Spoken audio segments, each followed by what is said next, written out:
বাড়িতে এলে তারপর কেমন আছে? ভালো। সময়ে অসময়ে উঠতে বসতে বুকটা কেমন আমার বলি ভালো ডাক্তার দেখিয়ে বুকটা পরীক্ষা করছো না কেন? শরীরে কোনো রোগ পুষে রাখা ঠিক নয়। এ ডাক্তারও ঠিক করতে পারে না। কি এমন রোগ? সে ডাক্তারেরও অসাধ্য। তোমাকে বলতে দ্বিধা নেই। তোমার বৌদি মানে আমার ছেলে আমাকে কাঁদছে, এই পৃথিবী ছেড়ে চলে গেল।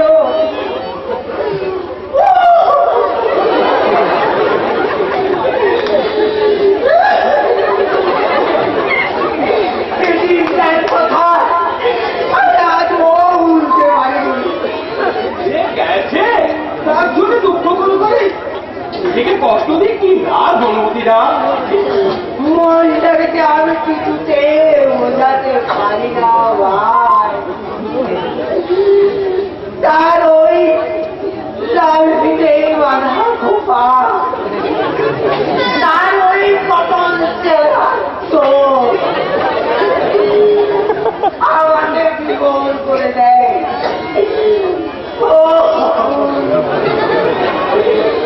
তাই এবারে আমি ভাবছি আবার একটা বিয়ে করবো। তুমি তো এখানে সেখানে যাও, তুমি সেরকম মেয়ের সন্ধানও পাও, আমার যোগাযোগ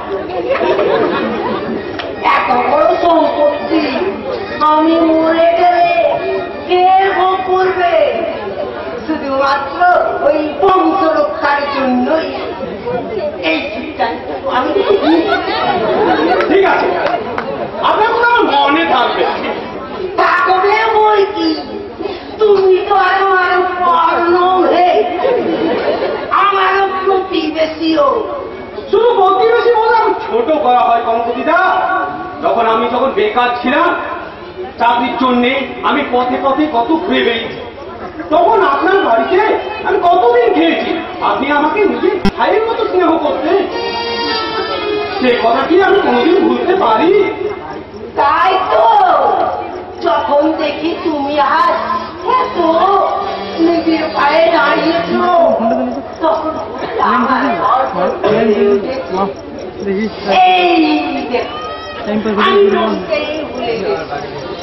যে কথাটা তোমাকে আমি বলতে।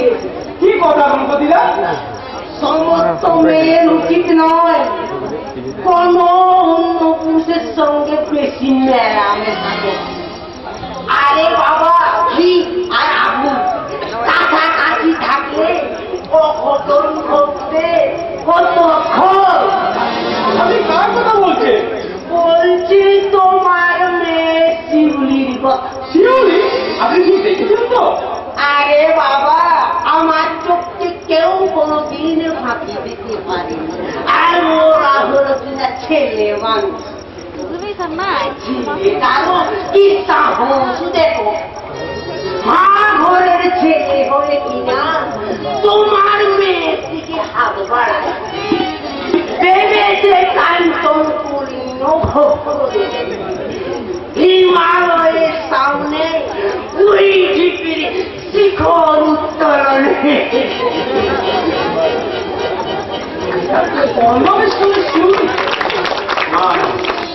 কিছুতে হতে পারে না, তাহলে আমার মান সম্মান অভিজাত সব ধ্বংস হয়ে যাবে। হ্যাঁ বলছি, পালনের সঙ্গে তো কতদিন ধরে মেলামেশা? কেন বাবা? আমি কিন্তু আমার বসের জবাব এখনো পাইনি।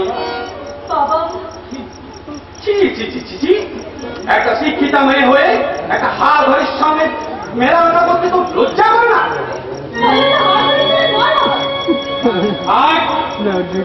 তোর কাছে আমি পল্লবী গুণগান শুনতে চাই না। আমি তোকে আজ লাস্ট ওয়ার্নিং দিচ্ছি, পল্লবের সঙ্গে কেন আর তুই মেলামেশা করতে না দেখিস। যেমন হাত তুলে দেবো আমি তোকে স্থির করেছি। আর শোন, সামনের সপ্তাহে শ্যামল তোকে নিয়ে দার্জিলিং বেড়াতে যাবে, তৈরি থাকে।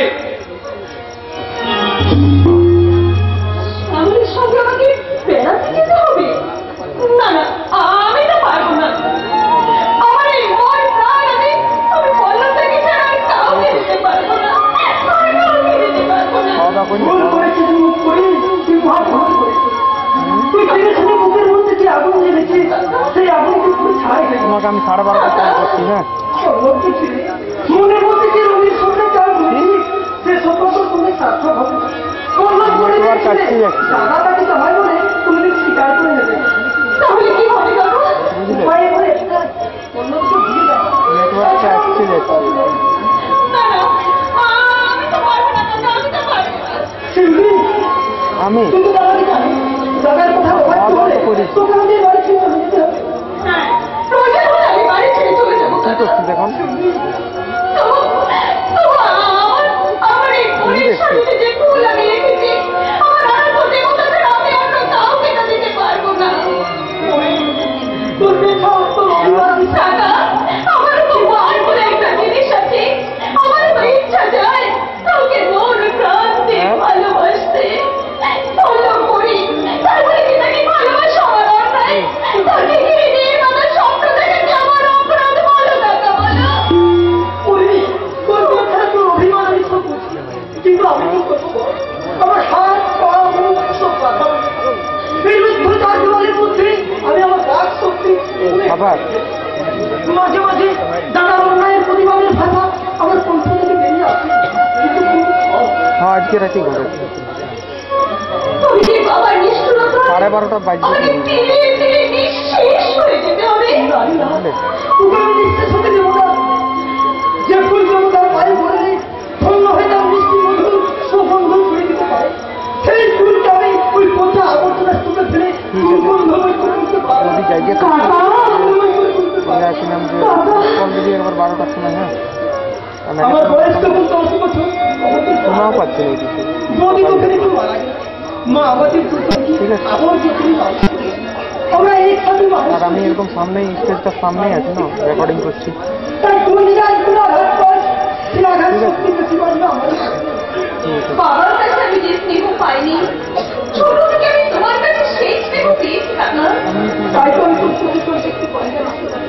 তুই নিশ্চিন্ত থাক, আমি তো তোর পল্লবে হাতে হ্যাঁ, ওই আর তার জন্য যদি আমার দাদার কাছে শাস্তি দিতে হয়, সে শাস্তি কতই কঠিন হোক, আমি মাথা পেতে না। তবু তোকে আমি কান্নার খাবারে ভাসিয়ে দিই, শুতে থাকতে পারবো না শিল্পী, আমি শুতে থাকতে পারবো না। কাকা, আমি যে তোর কাকা, এই কাকার কর্তব্যটুকু আমি নিশ্চয়ই পালন করবো। আমি উপরে সর্বনিয়ন্তা করুণাময় ভগবানের কাছে প্রার্থনা করে বলবো, ওগো দয়াল ঠাকুর, আমি আমার নিজের জন্য কিছুই চাইনি থাকি,